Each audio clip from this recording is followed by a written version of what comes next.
The Flyin Lion says, boys, hell is real. 2023 Supporter Shield champs. So glad that I can be back with people who know that it's a Flyin Lion. It shows how much we all love this club. Yeah, just a fan of the sport, you know. It's definitely tougher to be an academy player than it is a pro. Soccer is my favorite sport now. Jersey swap. Car of the week, trivia question of the week. Welcome back, everyone, to the Flyin Lion podcast. We are here recapping a tie for FC Cincinnati, a 2-2 tie at home. We're still grinding away, Sam. We're still figuring things out. We're going to recap this Atlanta game, talk about some FCC2 news in the second part of the episode, and then preview a Nashville game for next week. Before we begin and talk about this week, Sam, we wanted to, again, thank Manu Ledesma for coming on. If you guys haven't, go and check out. We recorded with him last week and had a great interview. Any final thoughts from getting to know him? Yeah, I think the final thoughts are obviously, I think anybody listening and watching knows and probably feels like, man, they could have talked about so much more, and absolutely true. I think we both left the interview like, man, like we could have stayed there talking for, a couple of hours with him. So definitely look for us to have Manu on again. He was really grateful for being on our podcast. It is definitely the other way around. Very grateful for him to be on our podcast and just being able to listen to his stories and how he came to not only FC Cincinnati, but to be a professional soccer player. So definitely he's got a cool story, cool background. Can't wait to tell more of it, hopefully, on this podcast. Yeah, absolutely. And he's got some exciting stuff coming out there with his academy and then with his UPSL team. So go check them out. And again, that episode from last week. Sam, we'll roll into it. We had match day number 5 against Atlanta at home. It did end up being a 2-2 draw. Really disappointing one in a way. But at the same time, like the way it started, like I don't know if, we ended up kind of where we should have been. Lineup-wise, we had Roman Celentano, Lucas Engel, Nick Haglund. We had Alvis Powell, Yuya Kubo, Wobodo, Buka, Yedlin was the captain in this one, Evander, Orishano, and Sergio Santos. So obviously the big news here is the heavily rotated back line. We did see Yuya Kubo slide in on the left wing back spot. We did go 5 in the back. That was going to be the question. Would we stick with the 4 back? Would we go with the 5 back? Goes with the 5 back. We had some interesting pieces. What were your initial thoughts? Yeah, I mean, obviously backline is immediately where you go, right? Nice to see Nick Haglund back out there. As we'll touch on here for most of the match, he was a difference maker without a doubt, but definitely a very rotated backline. Last episode I called for, Yedlin to take that captain's armband, and don't really know if Robinson being healthy would have, kind of done away with that, but happy to see Yedlin kind of take that captain's armband for this match. Yeah, it was his first time this season. We had seen Miles Robinson, like you mentioned, being the captain for all the other games. It was his 4th captaincy all time for FCC. But yeah, it was interesting. Robinson gets scratched late. There was questions all week about if he would play in this match. It sounds like he was healthy in terms of, his leg, but he had an illness that Pat Noonan found about, I think like 9 a.m. or something. So had to make that quick adjustment. And like he mentioned in his press conference, a lot of guys that had to play maybe in different positions. You see Engel playing, the left center back role. You see Powell in the right center back role. So a lot of moving pieces in that sense. But Atlanta was also heavily rotated as well, Sam. We had touched on it before the game. There was, I think, 8 of their main players that were out for this one on international duty. Obviously for our side, the glaring absence was Kevin Denkey up top. So you see Sergio Santos slide in. So I was really interested to see how these guys would gel together. Makeshift back line, kind of piecemealed front line. We've been going back and forth with a lot of different systems. So it was interesting to see. We didn't start out, I would say, really hot at all. What were your kind of initial reviews of the game? Yeah, initial reviews. I mean, like you said, didn't really start off too hot. Thought it was solid, but what can you do with a working back line like that? I think once again, first half MVP was Haglund. He had sure. four recoveries, 2 blocks in the first half, 6 clearances. So he was all over the pitch. We just weren't, once again, getting the ball up to the attacking players to be able to make plays up there in the first half too much. Luckily, it changed in the second half. But Ryan, we've got an even more important thing to talk about before we get into this match, and You that want to you want to is do it at the end? I'd rather do it now. Let's do it now because You want to do it we now? All drank right, it let's do it now. pre-match, man. So the Das Boot 2.0 review, right? So, of course, grab the Das Boot before the game. You have to. Like, it's back. Ryan made it the card of the week 2 weeks ago, and they listen, right? That's what happens. We say something on the podcast, they listen. I mean, we all know that's how that works. Um, but Ryan, I thought it lived up to the hype. I thought it looks more like a soccer leg slash cleat. The handle's very nice. And I like how it's not a complete handle. I when I was thinking handle, I was thinking, oh, like you're not going to be able to do anything with this. I actually saw some people use the handle and hang it on the cup holders, which I thought was a very, very smart idea. I like that. Yeah, no, it's great. It's not as long, as the previous one, so I think you're able to kind of do that. That was smart of them, because the question I had is if they're going to redo this thing, is it going to be able to fit in the cup holder? And it's a wide leg, it's a pretty robust thing, and I think it's a solid plastic too. So my Yeah. review for it, I did like the handle. I didn't really like the price bump in it, but you do get an additional 2 ounces, so you got 24 ounces instead of 22. So nice to get some more beer out of it. But yeah, I think it's less likely to break. I'm more likely to use it at home. But I'm excited that they kind of revamped it in a way. We'll see what everyone else thinks. So let us know, comment. We'll probably have a reel out about this and let us know what you think. But it is pretty unique. I think it's special that we do this, and not a lot of other clubs, have this. Maybe some And are if they do, starting yeah, to if they copy do, it they now. don't do it better than us. Yeah. Exactly. So if we're gonna do it in a 2.0, I think they did a nice job overall. Um, but yeah, go and check it out. I think every game they'll change the shin guard color, Hopefully. Yeah. the graphic on the front. So don't think you can bring it back into the stadium for those refills. But yeah, no, we wanted to just review that real quickly before we get into the game action. So hope you enjoyed that. But back to the game. Early on, Sam, like I kind of missed this moment, but Lucas Engel gets a very early yellow card, which kind of set the tone, honestly, for what this ref was going to be about. I mean, how many cards in this game did we see? I think there were six total, three on each side. And it Yeah. was just like he was giving out yellows for crazy things. So that kind of set the tone for me. And maybe the players, didn't really have that much of aggressiveness in the first half because of that. I don't know. It was interesting. But yeah, like you had mentioned before the review, was just that we didn't really have that cohesiveness through, Santos or through the front area. I think because you really hadn't had Santos up there in meaningful minutes with Evander and with Orishano, it was hard for them to kind of get used to knowing where each other were. There's a lot of frustrating moments you could see with that. We were trying to exploit the width, I think, a lot more, with our wing backs, but we didn't have Engel there. We had Kubo there. So it was a lot of kind of makeshifting and trying to figure out Yeah. where people were yet again, for another game, which was frustrating for that first half.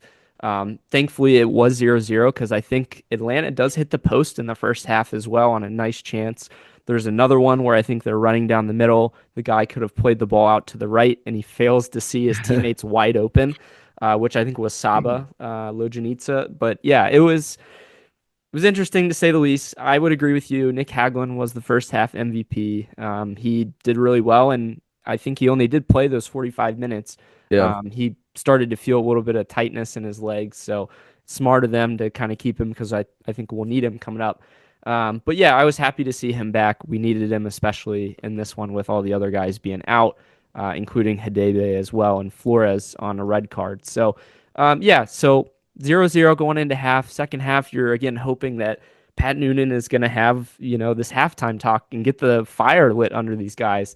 But Sam, it was kind of interesting, very much parallel to what I watched with the U.S. men's national team, and we'll talk about this later. It takes a goal from the other team to kind of light a fire underneath us. So 50th minute, Atlanta scores. Yeah, I mean, it came out of, I guess it wasn't nowhere because Lobjanica had been carving us up all day, in my opinion. And he had been putting, crosses across the box, like you said, just putting chances out there, and nobody was on it. But this time, Lath scores, and it was kind of a quick throw on their part. FC kind of caught off guard there at that point, and it was just to the right of Celentano's reach. It couldn't reach that, so Yedlin also he didn't really do too well of marking Lat there in the middle.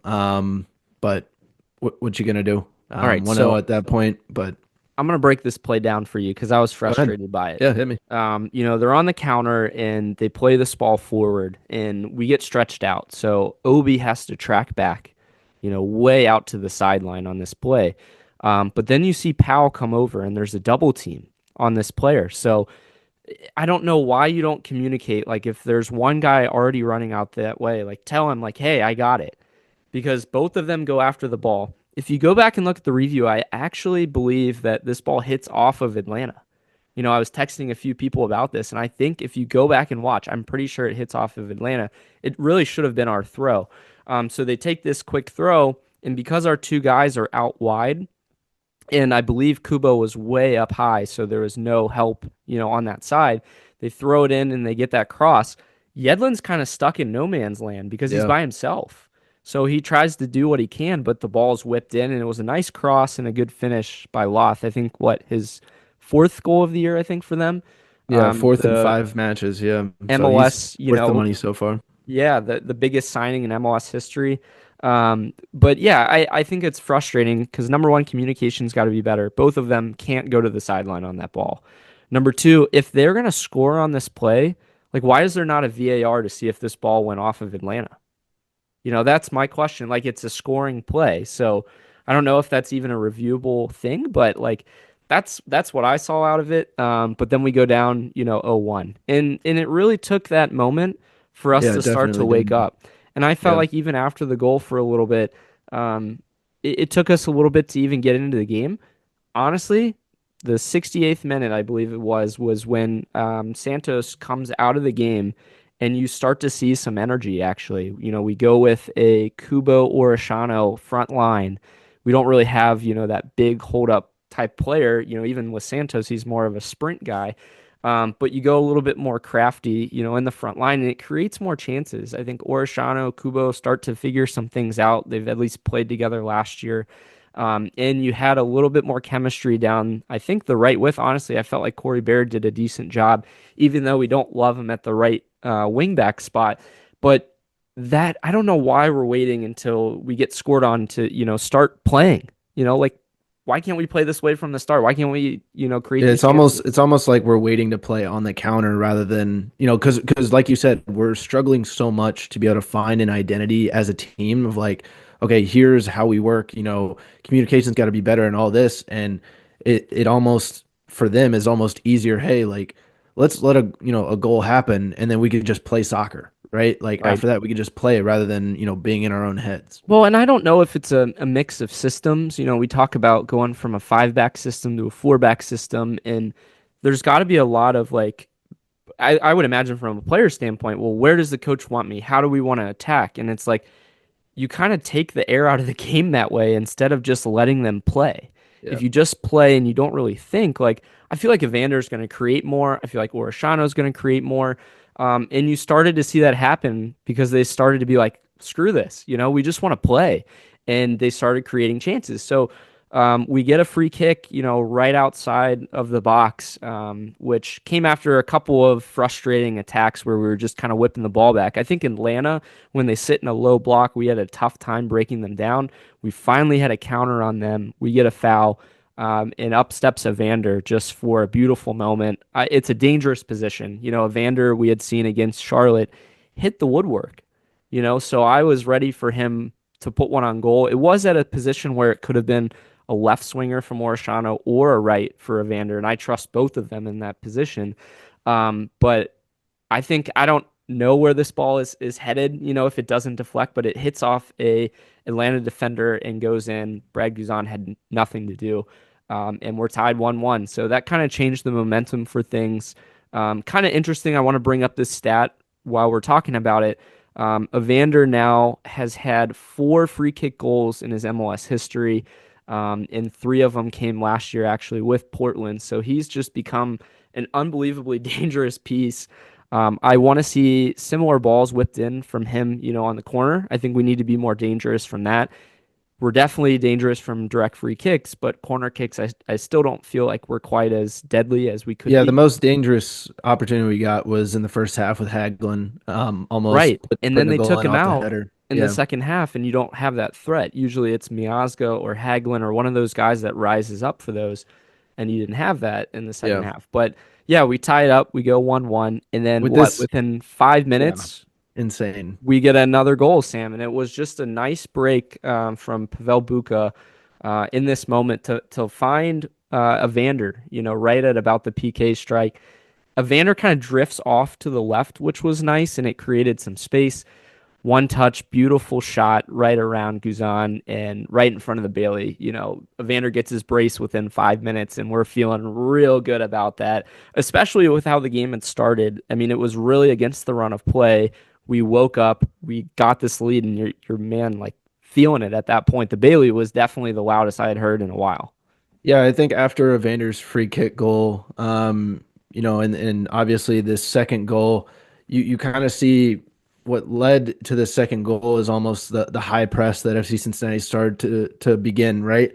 And that's what we're known for. And so once it became 1-1, we were able to comfortably, push up a little bit higher, and that's what forces the turnover for Buka to win back possession and carves up the Atlanta defense and slots it away to Evander. But I don't know if you saw Ryan on Evander's free kick goal. Did you see him give the thumbs up to the Atlanta player? I thought that was hilarious. I did. I want to know the backstory. Did the Yeah, guy they chirp in were his ear? got to be Like, chirping. Yeah, there's got to be something behind that. But I love Evander. He's actually showing a little bit more fight or heart, in that moment, which was yeah, really cool. absolutely.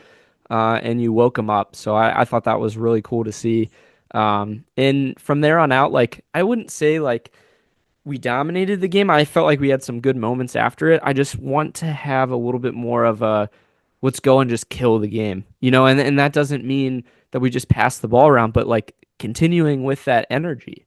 And I think we started to. The unfortunate moment comes though in the 88th minute.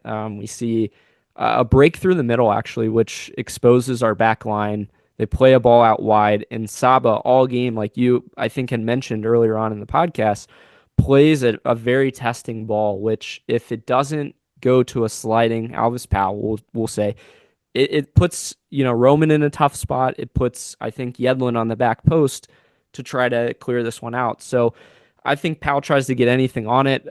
In the moment, I think I texted you and said, man, what was he just out of position and had to get anything on it, or couldn't? Why did he have to leave his feet? Is my I'm question. sure But he was man marking Lath, right? But then he wasn't able to see that Lath had drifted with right, Yedlin to the towards the middle, right, or the back post there, and he just instinctively, hey, put something on it because there's somebody behind me or sure. wherever.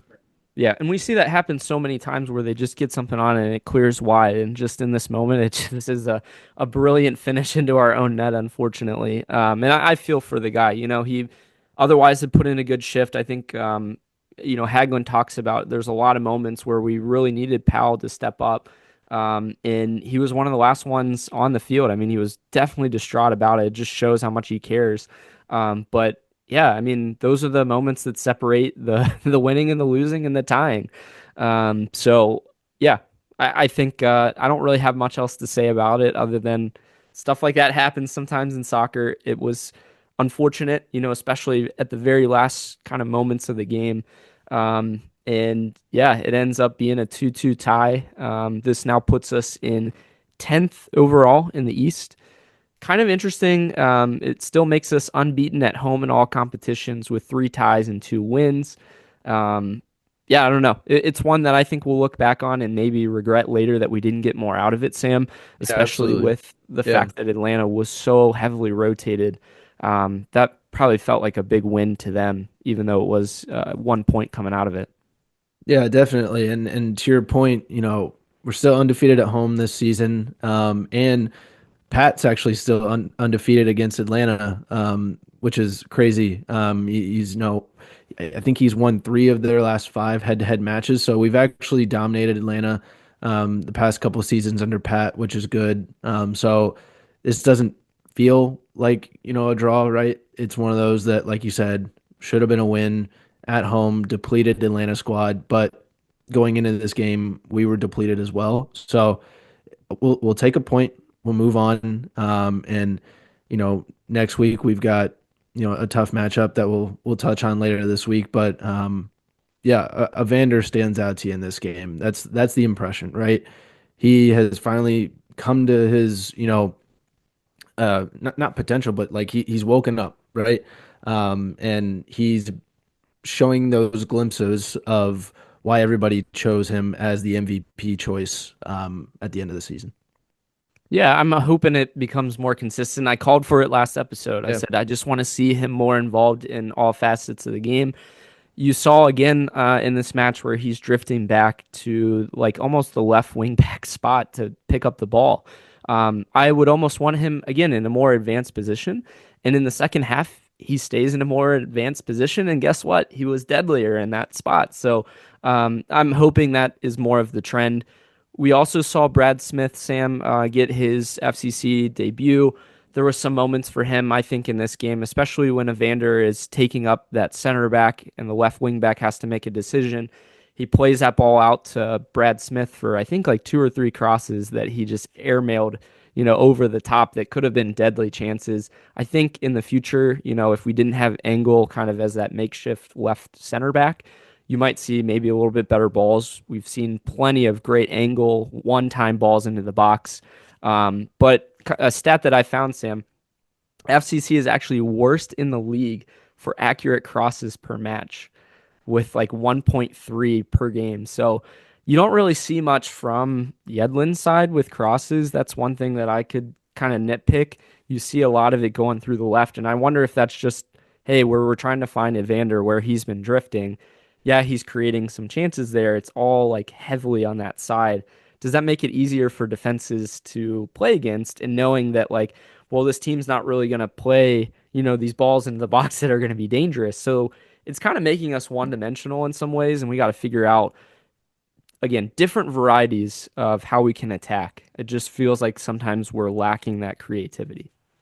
Yeah, I almost wonder, when we had Barreal in the left wing back position, I wonder what that stat would have been, right? I wonder Yeah. how many quality and accurate crosses per match we would have gotten, and the difference, right, between the fluctuating, left wing backs that we've had the past three seasons. Yeah. Yeah. I mean, it has, you're right. Every single season's been different in that sense. So we're still trying to figure that out. Coming out, overall kind of impression with it. We're not in a great spot, but it's early. And Yeah. again, with more of a makeshift back line, if we can consistently get in some guys, I'm hoping that will change some things. We're starting to see some of the guys gel a little bit together. We need more energy up front. We need more of that creativity.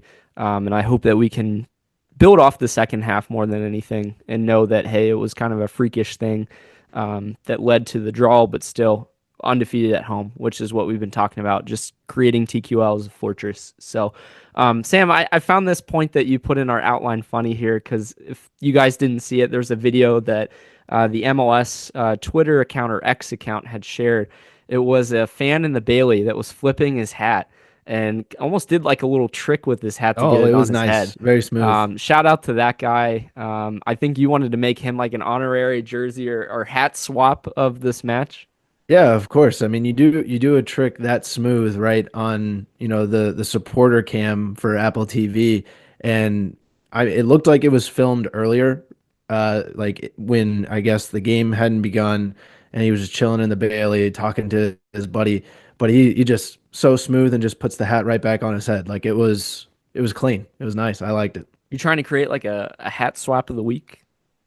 I'm I'm not making this a thing, this is more like, hey, shout out to that guy, like, because Well, we got a lot he of should be hat highlighted. varieties. We Yeah. see the big hats that people are wearing in the Bailey and the hat tricks now as well.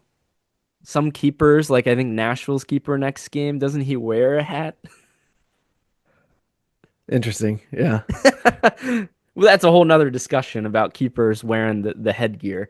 But before we go to a break here, Sam, I'm going to give you our trivia question of the week presented by Goals TV.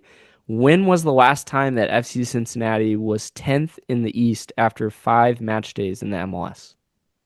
You just want a year, or do you want what are you looking for here? Well, give me a year, and then if you're feeling so bold, like give me a match day as well. Oh boy. Uh, so I'm gonna go 2022. Um, I'm gonna go like match day 10, like around there, All right, I Sam's think. locking it in. Yep. We'll give you guys the answer at the end of the episode. Stay tuned. Hey, FC Cincinnati fans. We are pumped to share our new sponsor, Peak Cocktails. I'm sipping on the passion fruit margarita, which is so spicy and it makes me feel like I'm on the beach. Ooh, that sounds great. I'm drinking the Blood Orange Spritz, which has a great subtle ginger flavor coming from its scientifically formulated recipe to promote exercise recovery, enhance relaxation, and support a better night's sleep. Ryan, that's exactly why I love them. Their cocktails are designed to fit seamlessly into your health conscious lifestyle, giving you the enjoyment of a delicious adult drink without the downsides of alcohol. Guys, next time you are looking for that post-workout drink or an afternoon pick-me-up, grab a Peak Cocktail. Visit them at www.peakcocktails.com and use the code FLYINLION at checkout to get 20% off your first order. Zach, enjoy your drink. Welcome back, everyone. Thanks for listening to our sponsor here. We are on the flip side of this episode going to chat some cards of the week, jersey swaps, some FCC2 news, some international players for FCC. So a lot to talk about in the second half, but we'll start off with cards of the week in this segment that we do every single week for you guys. Sam, I want to hear, what was your card of the week? Of course, of course. Card of the week is actually, unfortunately, the U.S. men's national team. Ryan lost to Panama in stoppage time. They celebrate with Thierry Henry. That hurt. That hurt a lot.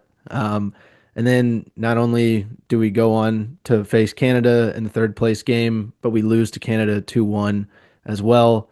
This national team is struggling at the moment. I think, we heard from comments after the match from, Clint Dempsey, Alexi Lawless on what this team needs to do better. And there's always going to be that comparison, right? This is supposed to be the golden generation of the U.S. men's national team. All these European players, what is missing? And once again, I think the thing that is missing is who's going to step up, right? I think we've put the captain's armband on Pulisic, and rightfully so, right? He's done incredible things for this U.S. men's national team, big goals and big moments. But once again, like, we need a captain, we need a voice to step up. He's more of an action guy. So, Ryan, my question to you and to everybody else, does Pochettino stay around for the World Cup in 2026? Yeah, they're not changing him at this point. I mean, with it being a little over a year away. I'm not talking about them changing him. I'm talking about him taking another job. Oh, I don't know if he. So his comments, it's interesting. If you go and listen to him, like, he's like, there's only so much I can do to inspire these guys. I've told them X, Y, and Z, and like, if it was more of like, hey, his ideas were failing, like, I would agree, and like, maybe there's other opportunities. But I think he's committed and he understands how big the World Cup is on a world stage, and so something's got to change. I think you were saying, like, Pulisic being the captain. Ream actually had been more of the captain for Pochettino for the last several games. I think Pulisic for this tournament becomes that captain again, but that's not really his style. We talk about what we want in a captain. We want a voice. We want a leader. And a lot of the issues of what you hear around the U.S. men's national team fandom is very much the same conversation we had last week about FC Cincinnati. Is like, we need some dogs. We need some fight in us, and guys that aren't afraid to go out and just punch people in the face. You know what I mean? Like, just I think the creating, person like, that this we've seen that competitive from, atmosphere. we've seen that from Tyler Adams. Okay, one player, right? And if that's you're going to that's what I'm say saying. Yeah, that's the one guy, I would totally agree with that. But you have to get the whole team that's playing with a little bit of an edge. And you're saying, like, it's a golden generation, but then they got to show it. If that's the case, then they have to put it on the field. So it's a very interesting situation, especially with how little games are left. We don't have World Cup qualifiers because we're hosting. So these are meaningful games that this team and these players, need to gel, and you're just not seeing that. So at what point do you scrap it and go with your Diego Lunas who came into this one, or your Ajimongs, from Charlotte? Of note, you didn't have Miles Robinson a part of this crew as well, and I don't know if that's maybe all the games that he had, with FC Cincinnati, or what was going on there, because he had been a regular piece, with the first team. I don't think necessarily Miles' inclusion elevates the team, that much better. But being an FC Cincinnati fan, I love to see him a part of that. And if he can make that change, great. I think the person that would make the most change is honestly having Matt Miazga. And maybe his quality isn't there, but his leadership is what they're missing. You need that fight out of him, that scrappiness. I mean, it's almost the Clint Dempsey-esque, you know, crap talking players on the field, and like having a little bit of edge, which we're missing. We're kind of just having some guys that are just like, we're just here, we're just playing. There's not meaning to playing for the U.S., and I think that's what a lot of people are upset about.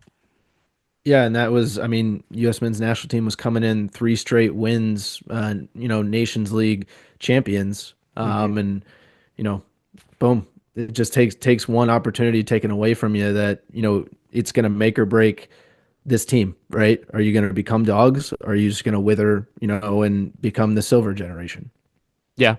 This isn't a U.S. men's national team podcast, but we do like the U.S. We and love our country. there's a lot of parallels between some of the passion that's missing from both our team and with the U.S. team, I think, honestly.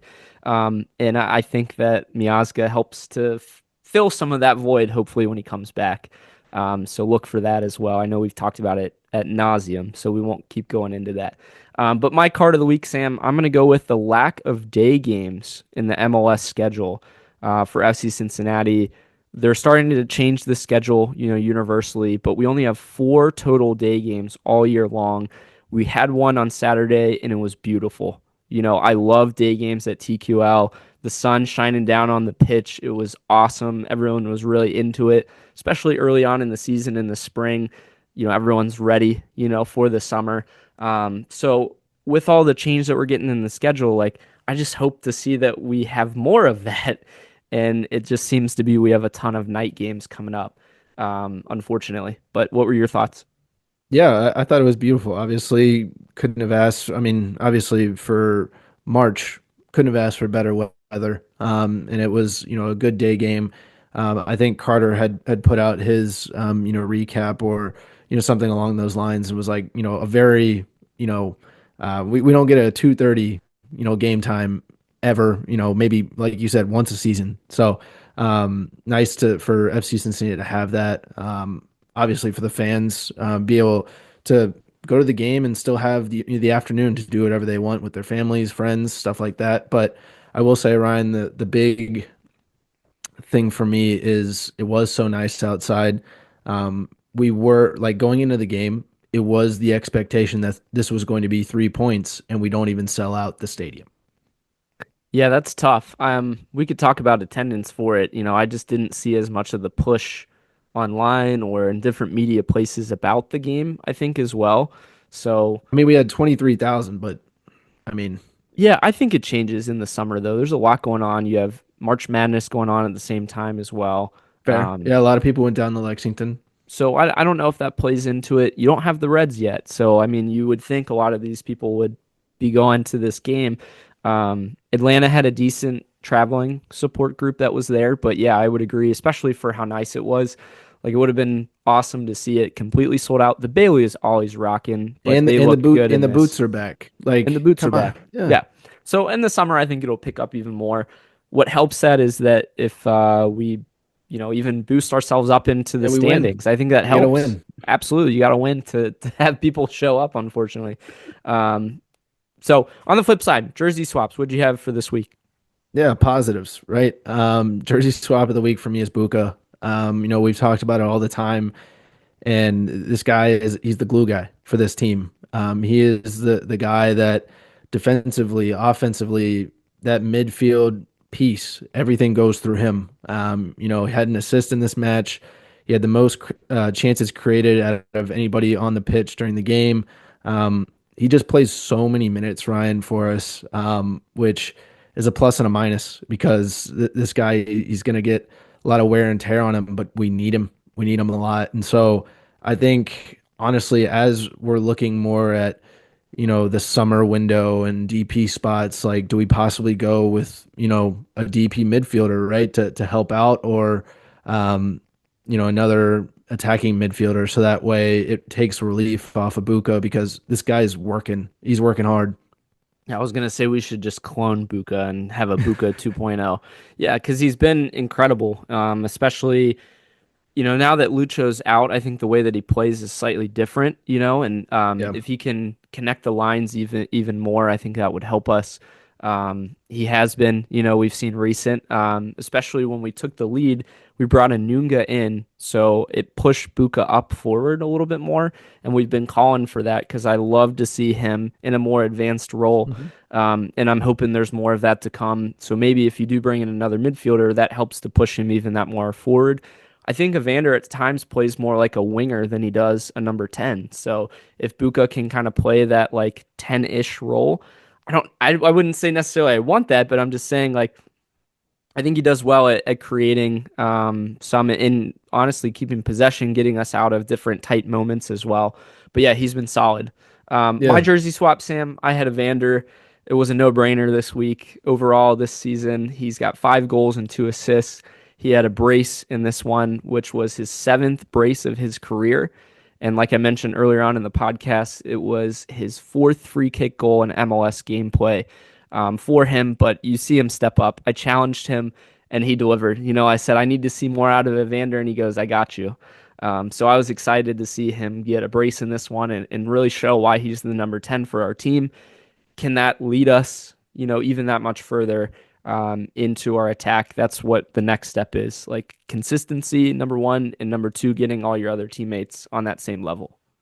Yeah, absolutely. And I said it last episode, 18-yard box, we're getting a goal from 18 or outside 18. It was coming, and that free kick goal solidified it. He had so many chances outside the 18 there. Even before the free kick goal, he had a shot that was deflected, to the left of the goal that was promising. So, definitely look to continue to see him create those chances, and hopefully this is a game where he's able to plant his flag and go, okay, this is when I took over, this is my team, like I'm gonna be more not, he doesn't have to be like show more fire, but at least physically, right?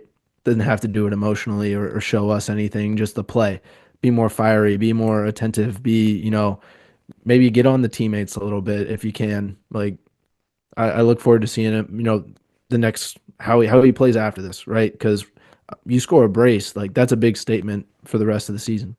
Yeah, and I think it builds in his confidence as well, especially with being on a new team. You can see that you can score goals now, and it kind of Yep. opens up your game. Maybe does that free him up a little bit more? It felt like at times he was a little bit worried about his positioning and how Well, he fits do you into think this role. Denkey being out had anything to do with that? He might have picked up a little bit more of a role. Now the next step is to bring that intensity and apply it to when Denkey's out there. And then, I mean, if you can get the two of them on the same page, like it'd be unstoppable, especially with Orishano and what he can do. It's just figuring out again how they all can kind of make those plays, the important ones in the match. And we saw we needed it from Evander and we got it. So that's what your number 10 is supposed to do. You talked about his shots. He had 4 shots on target. He's actually second in the MLS for shots on goal. So he's putting the shots there, and he's had some quality ones. It's just not all of them have been going in. He hit the woodwork, like we said last game. He scores 2 this one. He's sneakily getting up there, in terms of consistency. So I love to see that. And moving forward, again, we need that. If our attack is going to be boosted to that next level, like we Yeah. think that they can be. So excited to see Buka and Evander against Nashville this coming week away. Before we cover that match, we're going to talk a little bit about FC Cincinnati too, who got knocked out of the U.S. Open Cup, unfortunately. So that makes, technically two competitions now that our club is out of. They lost to the New York Pensribian. Do you know how to pronounce that one, Sam? Pansiprian Freedoms. There you go. Love it. But in PKs, we lost to them. Unfortunately, we still have not scored a goal in open play all season. It's a new look FCC2 team.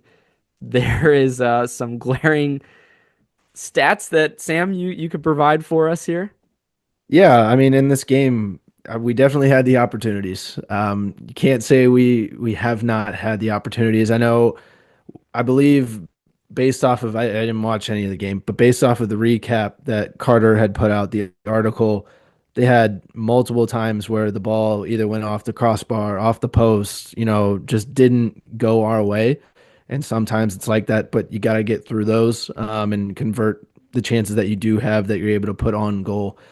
So we did have 24 shots in this game and had 6 offsides. So the 6 offsides is the glaring thing to me because once again, like you said, Ryan, that really does show how new everybody is on this team. They're still learning each other's, okay, this is how fast this guy is. This is when he likes the ball. This is where he likes the ball. So we still got to figure out those things, which you have two of the same faces up top, right? With Kenji and Sharilla up top. So those guys aren't new. Everybody else behind them is. So the delivery has to be there. I get where you're going with those two. Sharilla was out this week though. He wasn't at open. No, I know, but like just for the team, I'm saying like sure, yeah, for the future, for the future, exactly. So they play Chicago this coming Sunday at 4 p.m. I believe that one will be again at NKU Stadium. So go and check them out. Hopefully they can start turning things around.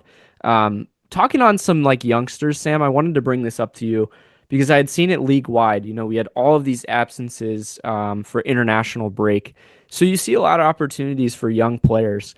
I would have felt like, in this FC Cincinnati game against Atlanta, we would have seen some of the young guys make an appearance, make, some sort of stride towards the first team, like Kenji, getting some minutes up at the striker position. Would you have liked to see that? I feel like if there's one thing I can criticize Pat Noonan is like the youngsters really haven't been utilized. We see Dado come in as a sub, but I think the next step for us is to, again, apply some of these young guys to first team minutes. And I just don't feel like we've been able to adequately do that or get production from them like some of the other teams have. So if there's one kind of gripe I would have is, maybe put in some of these young guys that have a little bit more to play for and that come in and are trying to prove themselves. Maybe that makes a difference in the match. And it's a big risk and a big ask, but I would have liked to at least see that. And, Halsey's gone, so we don't have that. So it's really coming down to Kenji, Dado, Steven Jimenez, who's been on the bench for like every game but hasn't even made an appearance. So what's the point of even having him, in that spot? I just want to see some of those guys progress to that next step. Yeah, I hear you. But man, if we can't even get the first team on the same page, what makes you think that go to guys that will play then? But that's the quality for them may not be there yet, right? So that comes down to maybe what they see in everyday like training and stuff. But like we hear so much about Sharilla's potential and everything, and like he doesn't get that opportunity to show it. Like he gets sub appearances for like 10 minutes, but like I want to see a more sustained period of time for that. Well, like you're talking about replacing guys up top, Ryan, that we had all 4 of them were the talk of our off season. Well, Kubo I'm not saying that. Right? I'm not Denkey, saying that. I'm not saying that. But that's what I'm like. I'm not saying replacing them. I'm saying I know, not replace, but like give opportunities. And in this game, we played Atlanta, right? Yeah. And we brought these guys up from FCC2. Yeah. Instead of when Santos comes off and when Baird goes in, he's in a right wing back spot. He doesn't come up as a forward. He comes in a right wing back spot. So instead of putting, Kenji up at that striker spot and say, hey, young guy, go prove yourself. Go get a game winner. He puts Orishano and Kubo there. which, okay, those are a little bit more trusted assets, but like at some point, like you have to say, like, this is the game to do it. When else are you going to do it? When you have all your other guys back, you're right. Those guys are going to play. You're going to play your $1 million, striker and your 10 and everything. Like that's the moment to play them. And you just don't see that trust, I think, with those guys. And it's frustrating to me. You see Philadelphia play the Sullivan brothers and work their way up. You see Seattle play these guys, Dallas. Like I could go ad nauseum. I watched the San Diego game yesterday. They played a 15-year-old. It's just like at some point, you got to take that risk. And I think if you do, those guys will even respond at another level. They'll come out and they say, this is my shot. I got to perform. So I challenge our team in these moments, if we're going to be stretched with injuries or international duty, whatever it is, to start playing these guys. And that's how we retain them. I don't think a lot of these guys will want to stay if they develop, they get to the first team and then they don't play. And then they just get replaced by another person. So I don't know. It's interesting. Yeah, absolutely. I hear your points. I see it. Obviously we want the young guys to play, especially, last season Dotto got a lot of appearances and this year he's not really been there.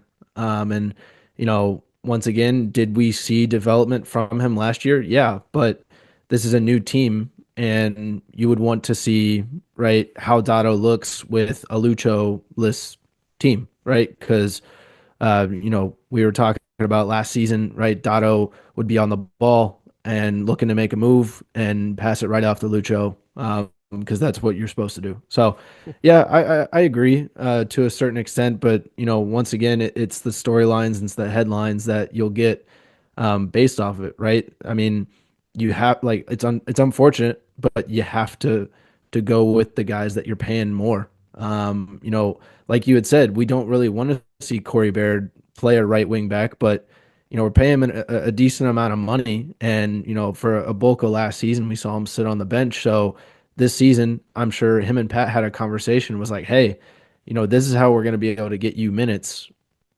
Are you in or you're not? So I think it's one of those things where the young guys just got to talk to Pat and ask like, hey, whatever you need from me, like I'll do it. Like you just let me know the role that you want me to play, and I can expect that. So that way confidence doesn't deviate. Oh, Pat said I was going to do this and I'm not. So I think the expectations need to be there. So they may be right now and it may be, something they're comfortable with, but as a fan base, we want to see that growth. Like I want to see a homegrown player, right? I think that's what you're talking about. Well, I am. And like, how is it as a player if you get called up and then somebody takes your position that doesn't even normally play that spot, but you're just kind of patching that hole in that moment? Like, that should be the opportunity for that player to shine or to, and it almost seems like the coach is trying to like cover himself. I know there's such high expectations from the fan base, from us, from everyone, right? And we want to win, but like at some point, if you don't give them those opportunities, like they're going to lack in confidence. They're never going to feel like they can play with that group or in that spot. So I just want to see that if we're going to go that way. It doesn't honestly seem that way now that we've had, 4 years with Pat Noonan. Like, when have we seen that next step for that player? We haven't. We haven't seen that person kind of step into that role. Dado was probably the closest that we've seen. And I was hoping that Shirilla would get more minutes too. So that's something that I want to look out for, and I wanted to just bring it up because of the timing of things. But we'll talk about Shirilla here because he did play with the Romanian U18 team. He did play in 2 games with them. He played 66 minutes in a win against Croatia, and then they lost Turkey 1-2. But he didn't have any goals or assists, in either one. But good experience for him at an international level. On the flip side, Kevin Denkey scores for Togo in the African qualifying for the World Cup. I think they're 4th now in their group, technically, so they're looking a little bit on the outside. But he did get a goal, Sam, for Togo, and it was the tying goal and a big one in that moment. Yeah, absolutely. And this next game against Senegal, if you're listening to the episode on Tuesday, then it's happening on Tuesday, so tomorrow or today if you're listening. But I think it'll be interesting to see how they capitalize on, the comeback that they had. Denkey scores the tying goal. And so, yeah, I think for him, he definitely shows a lot of pride, in his country. So for them to move on to the next round of qualifying, I think it means a lot. Yeah, and if you watch his goal, for those that were wondering, actually comes off a deflection in the box, and he was more of just like a poacher in this moment. Honestly, it wasn't like a build up or a dribble and a shot. He was kind of just in a lucky position. Ball fell to him and he scored. But that hopefully will kind of translate over to us. Like Sam mentioned, if you're listening today, he's playing against Senegal. They will hopefully get him back, for Nashville. That would be the question. If he plays a lot against Senegal, will he again just be tired? I mean, this guy's played so many minutes in all these different competitions. We saw when Denkey was fresh at the beginning of the year just how deadly he can be. I just feel like with all the minutes, sometimes like it takes a little bit out of him, especially if he is that sole striker. And we talked about it last episode. It's a lot of work for him on the press, a lot of work in build up. He's getting double teamed by center backs. And then you add, to this scenario in this week, travel, playing in Africa, coming back and playing at, Nashville away from home. So I hope he can be effective is kind of what I'm getting at. I just don't know what that looks like moving forward. So we'll go into it talking about this Nashville game, match day 6 for the MLS. We're playing Nashville away. Nashville's on a hot streak. They've won their last 3 matches, actually. They're 1-1. We, FC Cincinnati, are 1-1-2 away at Nashville, all time in MLS play. I'm not going to include USL matches. If you go online and you look at X right now, all the Nashville fans are tweeting out about this rivalry against us. Again, I don't know why they make this a narrative. We see it every year. But at some point, we have to perform, and we have a below 500 record against them all time in MLS. So it's time for us to show up in a big way. And this would be a good moment to get a solid win early on in the season because Nashville, like I said, is on a heater right now. Yeah, they're so that like you said, won their last 3 matches, but they're off to the best start they've had through 5 games in their MLS history so far. So they're feeling good under BJ Callaghan. Once again, former U.S. men's national team assistant. He was the interim coach for a while. So under him, it seems like they've got some things going. But like you said, Ryan, the history of um, this, I guess, fixture, a lot of draws. There have been 8 draws in MLS play in this fixture. So could see this continue, but obviously I think for us to shift the tides for our season, especially away, we need 3 points away to be able to solidify, hey, we're not only just a home team, right, this season. We can win away as well. So obviously big questions, for the lineup coming into this game.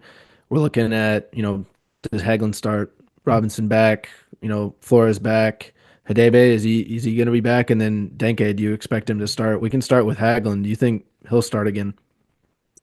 If Robinson is back, I think he'll start, and then I think Flores will probably start. But you might see maybe Hagelin, come in for a half again and slowly kind of building up his way to a fuller time that he can. I don't see him honestly like if Miazga's If there he as plays if he plays starting. one half, you would see him start rather than come in as a sub. Yeah, that's true. And so I think that takes away like having a right, wing back player like Powell starting in the middle if you can. So yeah, maybe that's true. So Hagelin, Robinson, and Flores probably. Hadebe probably more of a sub just with coming off injury. I think that's a good shout. And then everything else is probably going to look the same. Hopefully with Denkey there up top, and with Orishano and Evander. So otherwise unchanged. I think you put Engel back out wide. Yedlin still out wide, and then would you agree with the center backs then? Yeah, absolutely. And then, I mean, up top, is there even like a thought, like you had said with Denkey? I mean, the travel, right? And he's away. Like, is there a thought to bring him off the bench and maybe, put a Santos up top or, maybe go back with like I don't know, a false nine, if you want to put Orishano up top or Kubo, right? That we've done in the past with, maybe up there.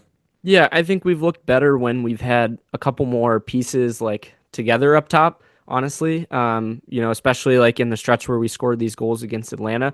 The press was more coordinated when there were multiple guys that kind of knew where they were supposed to be. And I think we've looked better with two than one striker, honestly. And even Evander like playing that 10 role, he's actually drifting out more to the left, so he's not even really central. So you have kind of this gap in connecting lines, I would say, because he is drifting out there. So, man, on paper it might come out and say Evander's there, with Orishano, and then to your question about Denkey or not, it comes down to a conversation. If he gets into the group, it's, hey, how do you feel? Coming out of this Senegal game, do you feel like you could play 90 or not? Coming off the bench, away at Nashville as a spark, like that might be a nice thing to have, especially, in that moment. So, yeah, I don't know. You see, and with Kubo, your question with him, I mean, he had limped off at the end of this Atlanta game. So, what's his Yeah. health right now? Yeah, it was Um, his calf, right? I think so. So, hopefully, he's all right, and that's not a long-term thing. But again, it's just more of the question of like, who's playing where. It seems like every game it's been that question, even dating back to last year with all the rotation in the lineup. We need to have consistency, especially if the front line hasn't really been working well together. So I'm hoping that we can get back to that. I'm hoping that the center backs from this point on can stay healthy and not have suspensions and whatnot as well. But it seems like that's become more of the trend with how the MLS is. So we have to adapt. We have to again, stop with the excuses and just play.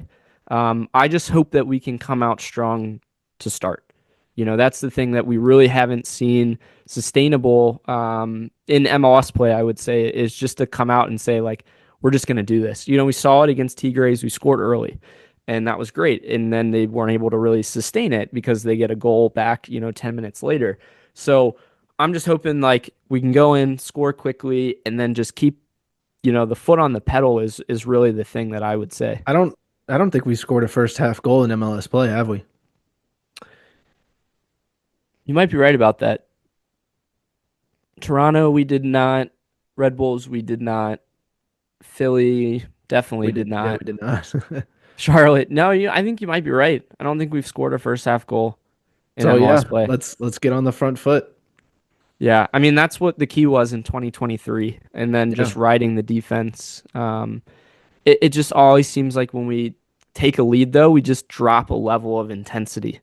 So I'm hoping that if they can do that, they can just keep it up, honestly, is what it is. Because Mhm. Nashville, in a lot of ways, historically has been a counter-attacking team. And so I don't know if they're going to allow us to play more with the ball. I just haven't seen enough from this squad to break down defenses to feel confident about that. So I almost kind of wish it was more of a free-flowing game to see this one. But yeah, in this game, Sam, what do you have prediction-wise? I don't know. I'm going back and forth. I had brought the statistic of 8 draws in this fixture, but Ryan, I don't know. I don't know. I'm feeling some positivity. I feel like this club is gonna get a dub, and I'm just gonna go 1-0. I think we're gonna get a goal, maybe in like the 30th minute, 40th minute. I think we're getting a goal, and then we're just gonna hold on for dear life the rest of the game. Hold on for dear life. Yeah, I mean, like if you score early, that changes it. I'm gonna still go with 2-2. Like I gotta see more out of this team over a prolonged period of time. We saw a solid 10 minutes against Atlanta, against a depleted Atlanta to say that too. So yeah, I have to see that before I can like feel pretty confident about it. And then a consistent back line that I can feel good about. So I'm hoping that if Haglin's in there with Robinson, there's familiarity, there's experience, and then they can guide a younger Flores and kind of weather the storm. Because you have Hani Mukhtar, you have Sam Sturridge, like they have some good pieces. So we have to be able to defend well in the box. They like to play a lot of crosses in, and we need to have that communication. You saw it with Haglin, Sam, like in the first half.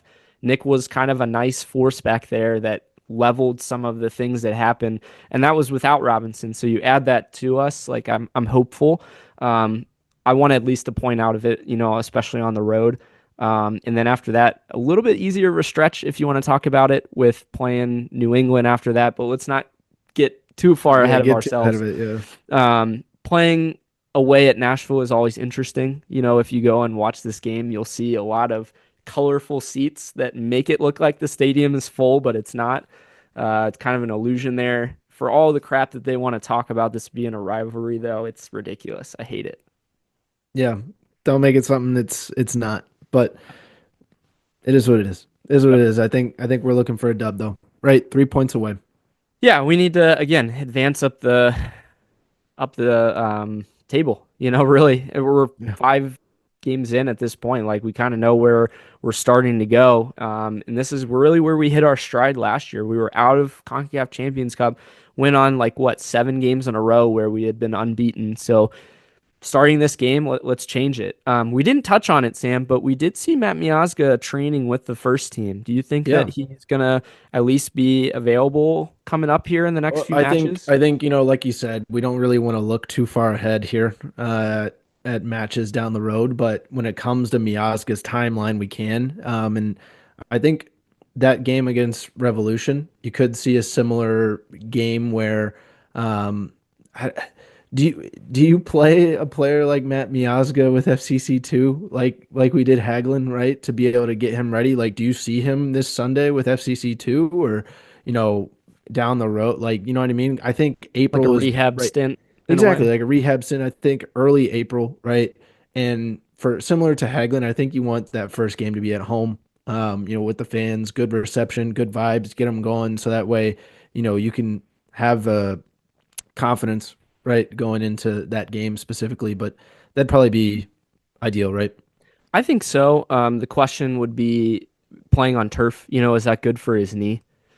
I You could say wouldn't the want same him to about come back Haglin. his first team games to go play on turf. Obviously we're talking about Nashville and their grass.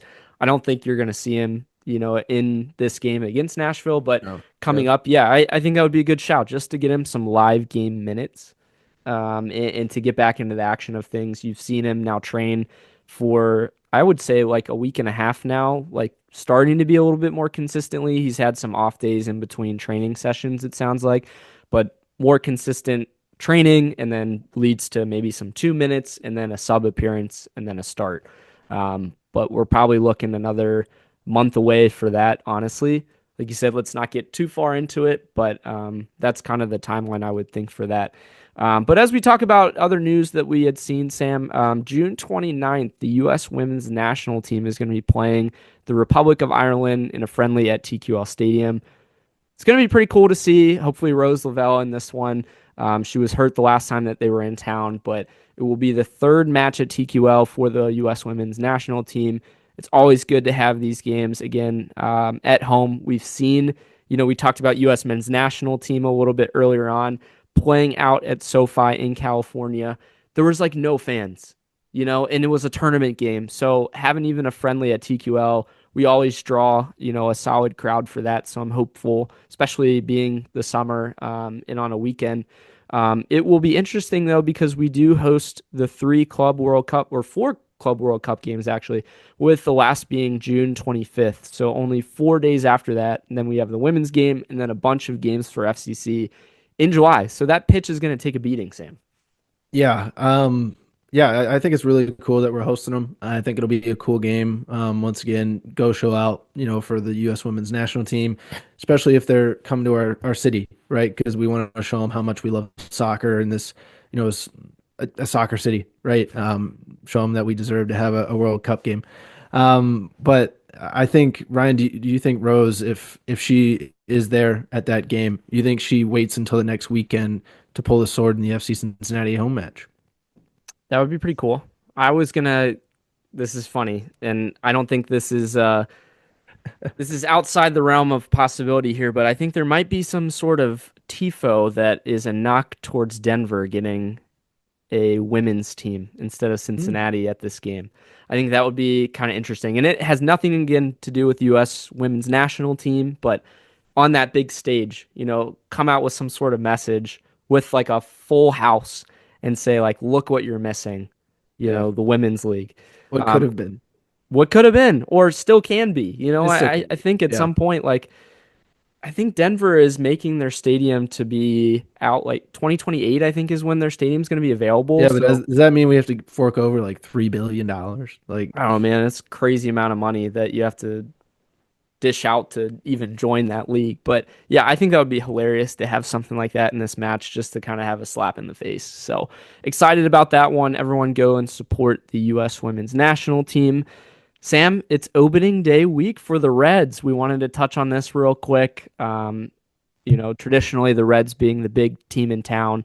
Lately, there's been some other teams that have taken over on that crown, but opening day will forever be, a crowning moment. You get the parade, you get the walk of all the players, for the kids' night. I think on Saturday, typically, the Reds will take on the Giants this coming Thursday.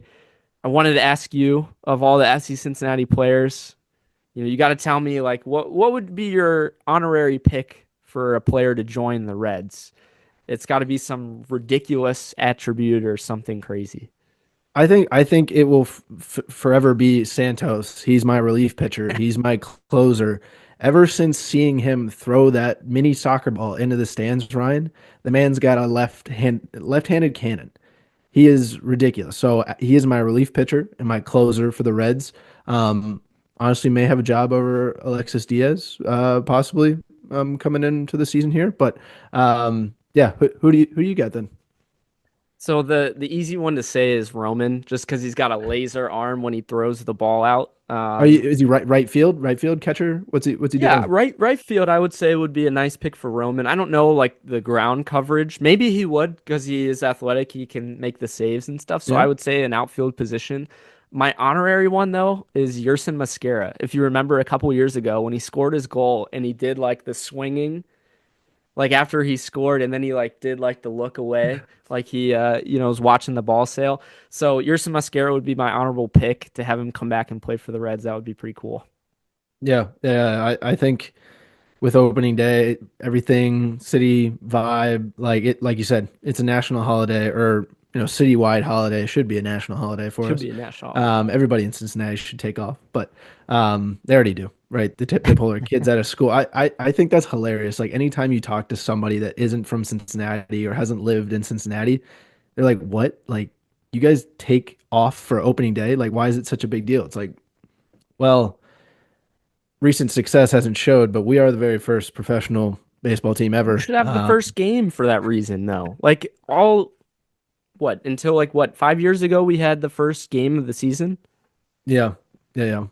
I don't know why they changed that, but we saw last July Hunter Green was on the pitch Yeah. at TQL. He brought his Sword. brother, I think. He did, yeah, the sword pull. I think we had a full Reds team at one point that did a sword pull as well.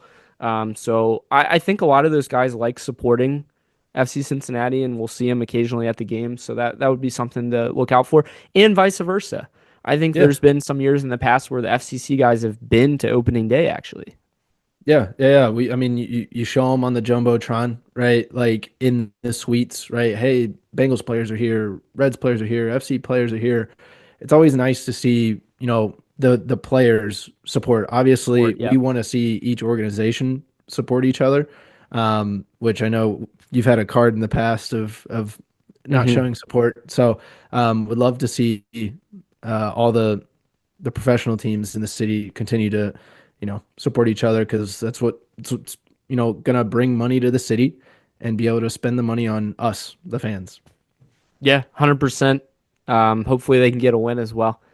So that would make solid we'll start be for there. the Reds. Yeah, we'll be there. We'll be there. Absolutely. Let me give you our trivia question and answer here before we close out. So again, the question was, if I can find it, when was the last time that FC Cincinnati was 10th in the East after 5 match days? And Sam, remind me on your answer here. Said 2022. Gave the guess of match day 10. So the answer was 2022. So you got that right. It was match day 6, actually, against CF Montreal. That was the year that they went on a heater, and I think got like second in the East. But we lost 3-4 that game. We were 10th and then 10th for another week, and then we skyrocketed, if you remember. And through the summer, like we just bolted up the standings and made a playoff run. So I'm hoping this is kind of the point where we can, again, transition out of that. If you look at the gap in points, though, it's really not terribly far, like we said, at 7 points. But I really think that we can make that jump up. to the 10-point Yeah, mark, it's just especially goal if you get a win. differential right now. We're just -2 on goal differential. Right. Yeah, that's the other thing too, for sure. But yeah, 7 points. If you go up to 10th, then you're in a playoff position. Again, like it's early. This is where teams start to kind of separate themselves a little bit. So let's fight back into it. At least a draw on the road, but we're hoping for a win. We will see you guys next week. Thanks again for tuning in. Like, comment, subscribe. Go check out our Manu Ledesma interview from last week as well. And we will see you next week.